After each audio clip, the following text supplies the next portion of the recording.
नमस्कार दोस्तों, लो सफारी पर आपका हार्दिक स्वागत है।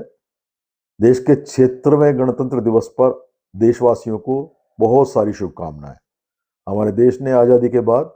आज के दिन 26 जनवरी 1950 को देश में संविधान धारण किया था और उसके बाद सुस्थापित विधि का शासन देश के अंदर लागू हुआ।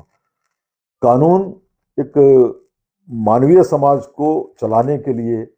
एक जरूरी प्रक्रिया है और उसके तहत संविधान के अंदर देश की संसद को विभिन्न कानून बनाने का हक है और उन कानूनों की प्रक्रिया का पालन करना देश के एक हर सभ्य नागरिक का कर्तव्य है। कानून जहां सभी को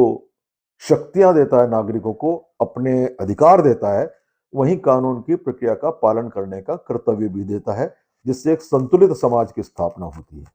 हमारे देश की एक पृष्ठभूमि ऐसी रही है जहाँ देश में स्त्री को मान सम्मान देवी तुल्य स्थान दिया गया और मध्य काल के अंदर एक ऐसी स्थिति का निर्माण हुआ जब देश गुलामी के दौर से गुजरा, कुशासन के दौर से गुजरा, अशिक्षा के दौर से गुजरा या आक्रांताओं के आक्रमण के कारण महिलाओं को अध्ययन के अवसर कम मिलते थे, उनको घर के अंदर छिपा के रखा जाता था। ऐसी स्थिति में एक मेल डोमिनेटेड समाज, पुरुष डोमिनेटेड समाज की स्थापना हो गई, जिसकी परिणति इस रूप में भी हुई कि घरों के अंदर महिलाओं का शोषण होने लगा, उन पर अत्याचार किसी न किसी रूप में प्रत्यक्ष अप्रत्यक्ष रूप से होने लगे। देश की संसद ने इस बात का प्रसंज्ञान लिया और 1983 में देश के कानून में परिवर्तन करते हुए भारतीय दंड संहिता में 498 ए धारा जोड़ी गई, जिसने ये आश्वस्त किया महिलाओं को कि यदि उनके साथ किसी तरीके की प्रताड़ना होती है, दहेज को लेकर किसी भी तरीके की प्रताड़ना होती है, शारीरिक उत्पीड़न होता है, मानसिक उत्पीड़न होता है, भावनात्मक उत्पीड़न होता है, आत्महत्या करने जैसी स्थिति पैदा कर देने का कोई उपक्रम होता है, आर्थिक शोषण होता है, ऐसी स्थिति में वो महिला पति और उसके रिश्तेदारों पर किसी तरीके की कानूनी कार्रवाई करने का हक रखती है। और 1983 के बाद एक किस तरीके की क्रांति की स्थापना हुई धीरे धीरे कि समाज में जो विधिवेत्ता हैं, जो अधिवक्ता हैं, उन लोगों के समर्थन से किसी तरीके से देश में महिलाओं को अपने अधिकारों की जानकारी मिलने लगी। उसके बाद जहां कानून बनता है तो कानून का उद्देश्य बेहतर होता है, बेहतर समाज की स्थापना करना और जो अपराधी हैं उसको सजा देना और जो पीड़ित है उसको सुरक्षा देना है। लेकिन वहीं कानून की दुरुपयोग की स्थितियां भी पैदा होती हैं। 498 एक ऐसी धारा थी जिसमें महिलाओं को सुरक्षा दी गई, लेकिन उसका दुरुपयोग भी देश के अंदर बहुत अधिक होने लगा और ऐसी स्थिति में किसी तरीके का जो केस दायर होने के बाद में पति और उसके रिश्तेदार, उसके परिवारों को बाकायदा कारावास में डाला जाने लगा और इसके बहुत गंभीर परिणाम समाज के अंदर हुए। तो जो कानून होता है उसकी जुडिशियल स्क्रूटनी होती है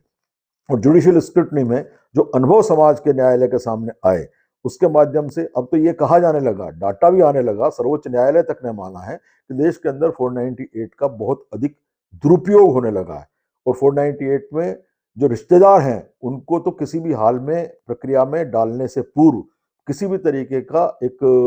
गंभीर परीक्षण उस प्रकरण में होना चाहिए। देश के अंदर Arnesh Kumar versus state of Bihar,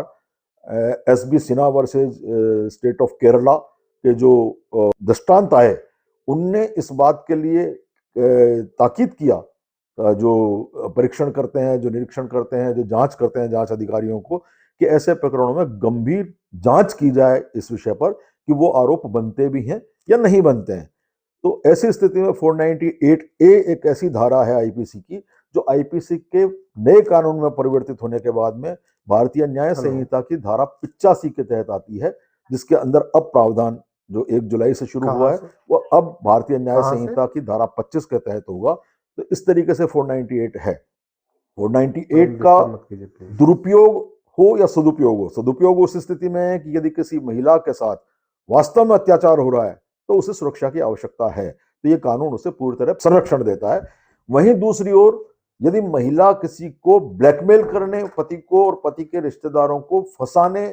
किसी तरीके की कुटिल साजिश के तहत कोई शिकार बनाने के ध्येय से इस धारा का उपयोग करते हैं तो धारा का दुरुपयोग होता है। तो हम आज के इस एपिसोड में 498 के इंट्रोडक्शन पर रुकते हुए आगे के एपिसोड्स में यहां तक जाएंगे कि यदि 498 में किसी तरीके का कोई सुरक्षा महिला को चाहिए और वास्तव में जेन्युइन केस है तो उसे क्या क्या कदम उठाने चाहिए, और यदि पुरुष के साथ किसी तरीके का अन्याय हो रहा है, गलत तरीके से उसको फंसाया जा रहा है, तो उसको बचाव के लिए क्या क्या संसाधन अपनाए जाने चाहिए, हम आप लोगों को बताते रहेंगे। जुड़े रहिए हमारे चैनल लॉ सफारी के साथ।